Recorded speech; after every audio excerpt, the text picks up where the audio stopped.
work about fluorovitrectomy and real-time digital filters.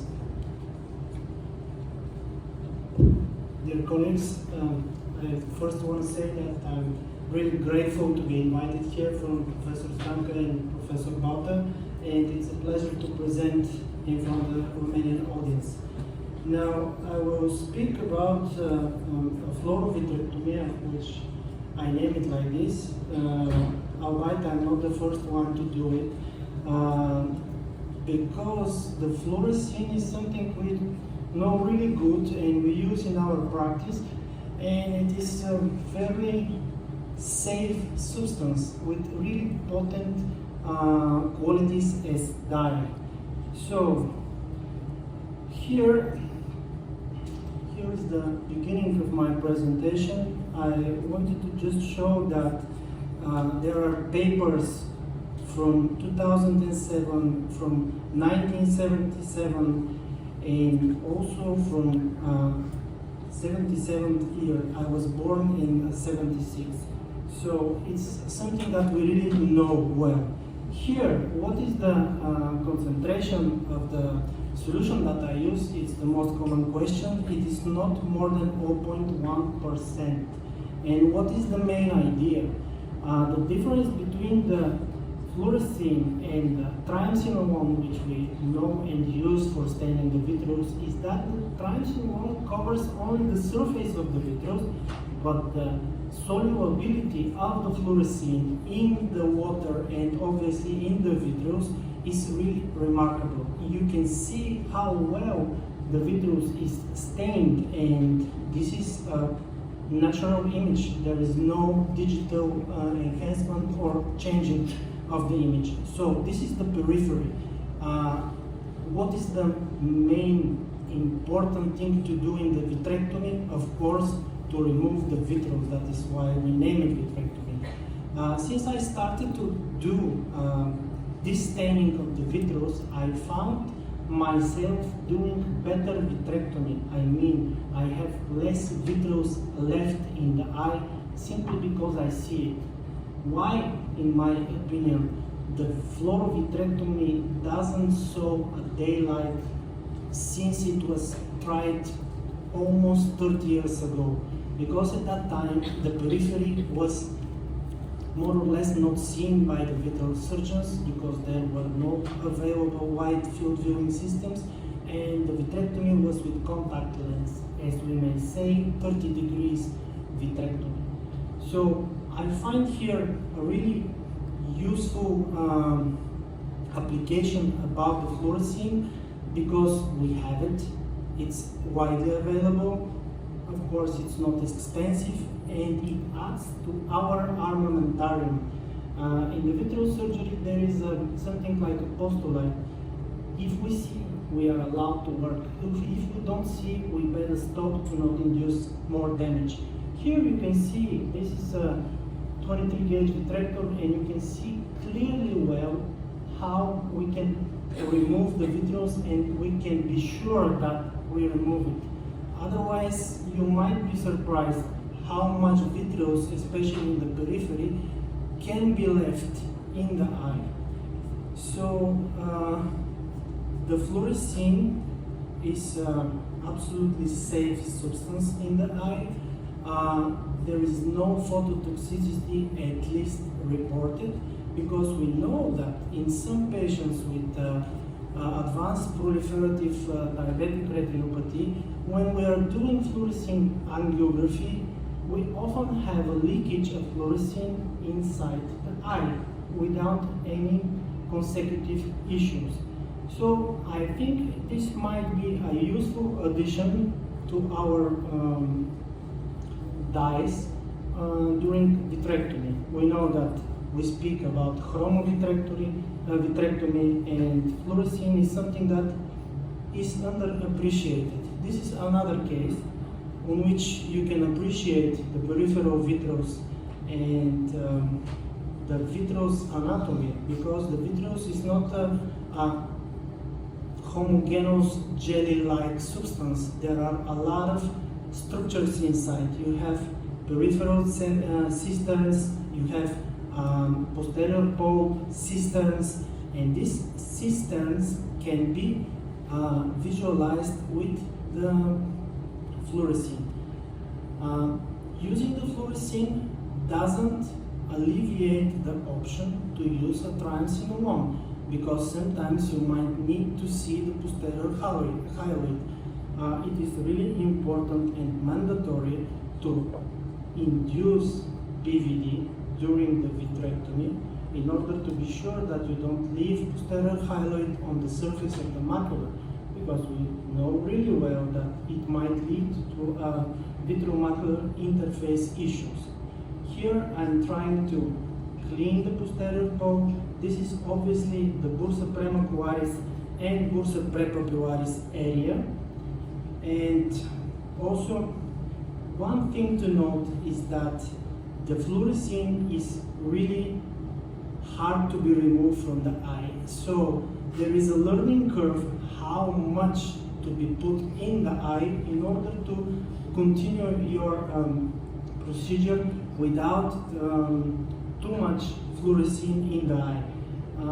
The issue is the really good solubility in the water. So here you can still see how I engage the posterior vitreous, and I will induce a PVD.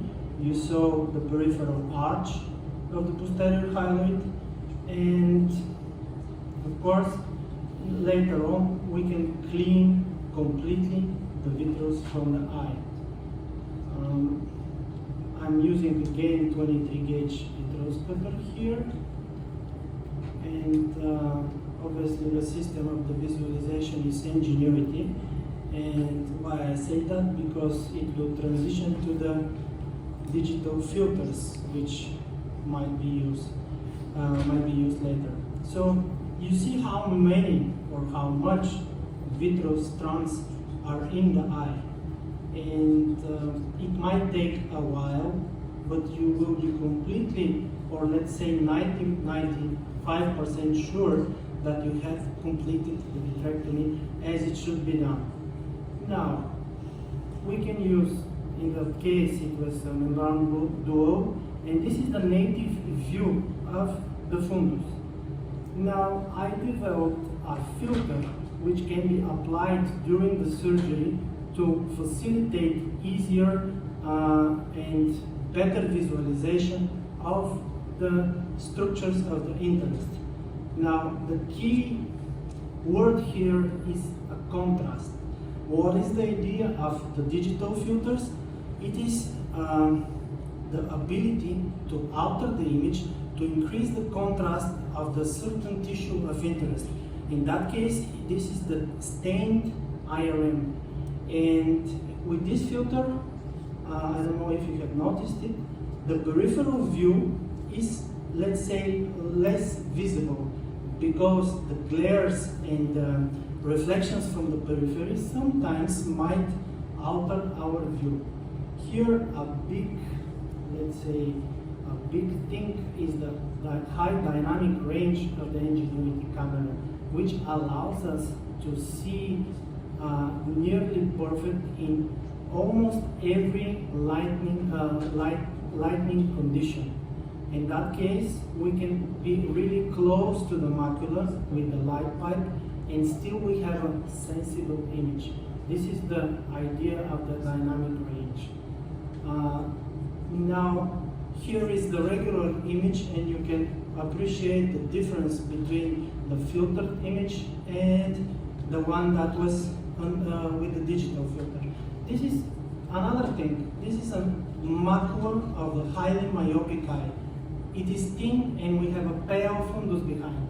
So it's really difficult to distinguish the membrane, albeit it's stained, from the retinal. Now, pay attention to when we start to use the filter, what will happen.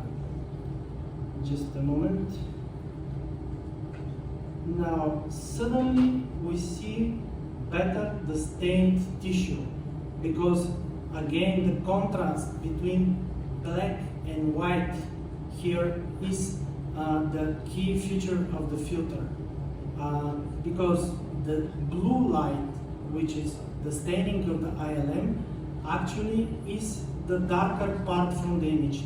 When you increase the darker part and subtract the other colors, you can see better the membrane. So here you can appreciate how we can see better the membrane over the macro. The highly myopic eyes are really a good example of how the filters can change or can be of help in our visualization. And the beauty of it is that the Ingenuity as a platform is still open, so anyone can create his own filters, because this is a developed area in the digital visualization of the human eye. We need to find how to highlight the tissues which are of interest for us. And this needs to come from the surgeons, because the industry, they are really, they have R&D facilities with really smart and bright engineers. They can do anything, but they don't know what we are needed. So we need to point them, we need to see this in that way. Here again, you can appreciate, this is the ILM enhancement filter, which I name it like this, but it can be named whatever one wants to. Or, as I started to say, anyone can make his own preference for image filtering. Why? Because all of us, we have different color perceptions, and also it depends from the microscope. The filter should be tailored to the microscope, because the image from the Zeiss mirror compared to, let's say, Leica or Mueller video, they are with different color temperatures, they are with different contrast levels, so there is no universal filter which will fit all the visualization systems. Even there is a difference between the Resight and the Biome as a wide field viewing system. But if the user knows how to tweak his system, he can obtain the best possible image which will be useful for him. So here again, I think there will be a comparison between the filtered image and the natural one. So this is the natural image. It's okay, of course. And this is the filtered one. The borders are more sharp, and the difference between the retina and the stained ILM are more pronounced. So in my opinion, it might be a useful addition to our armamentarium. So, in the Ingenuity, the last version, 1.431, there are incorporated color channels. This is the OM blue channel, this is the yellow channel.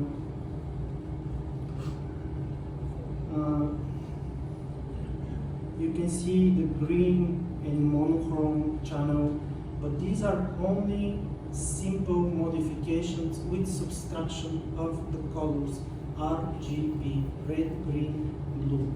These are my filters, which provide additional, let's say, enhancement of the contrast between the structures of the eye. What we need to see better, we need to see and find holes in the retina, we need to see vascular structures better, and we need to see also our laser spots.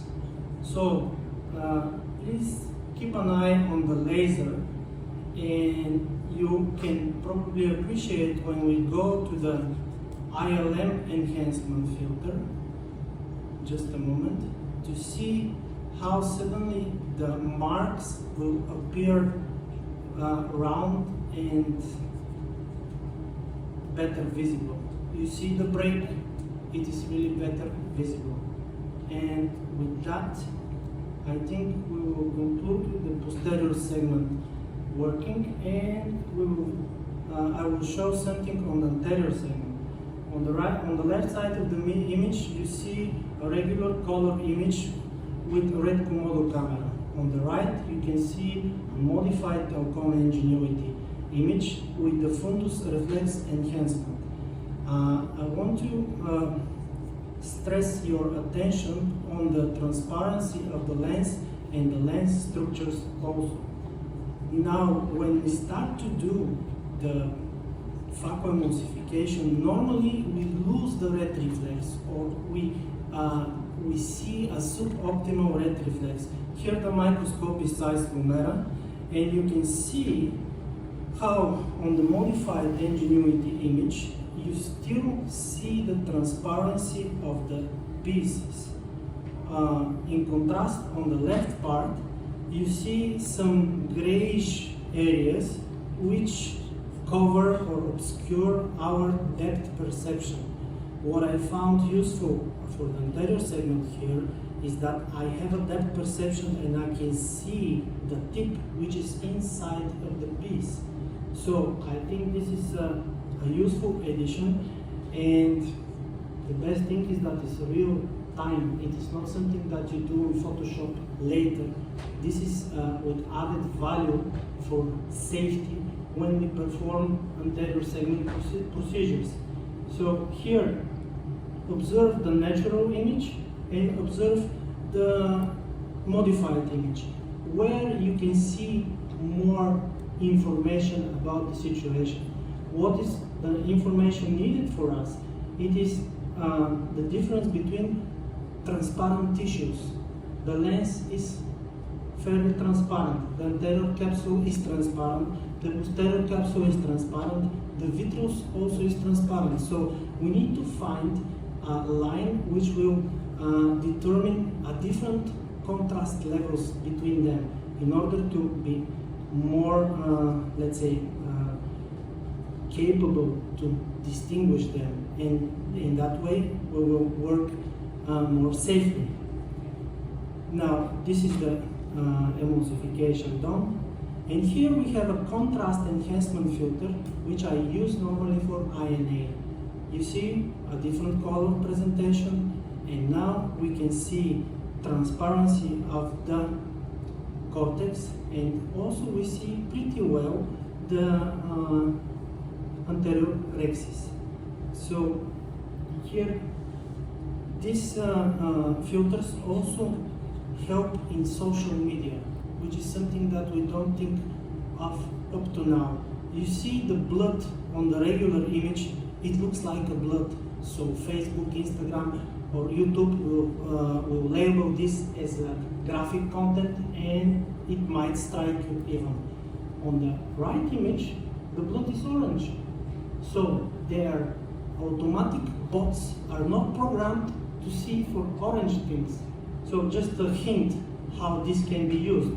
Also, when we do a trabeculectomy where there is a lot of blood, it is more viewer friendly because these videos end up in the social media, so we don't know what is the audience which is looking.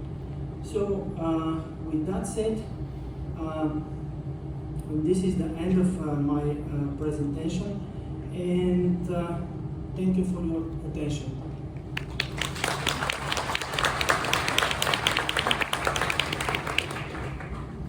We thank you very much for the presentation, and also for to share the idea of those filters.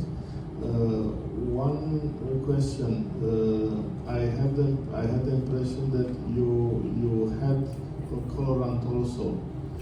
The filter function without colorant or with colorant? For ILM peeling, no, not without colorant. I use membrane blue duo because I need to have a difference between the color of the ILM and underlying retina. But the filter enhances the appearance of the blue dye. And these filters are added to the microscope, or they are inserted into the Ingenuity software? You can modify the settings of the Ingenuity software. So they are dependent from the microscope as long as the microscope is the objective of the system. Because, as I said, Zeiss, and Mueller video, especially halogen with LED and xenon lights, they have different color appearance. So in the Ingenuity software, we input the filter and then we modify a little bit in order to achieve the image that you saw today. So there are at least 3 settings for the 3 types of light: halogen, LED, and xenon. Good point. Thank you. Urmează o lucrare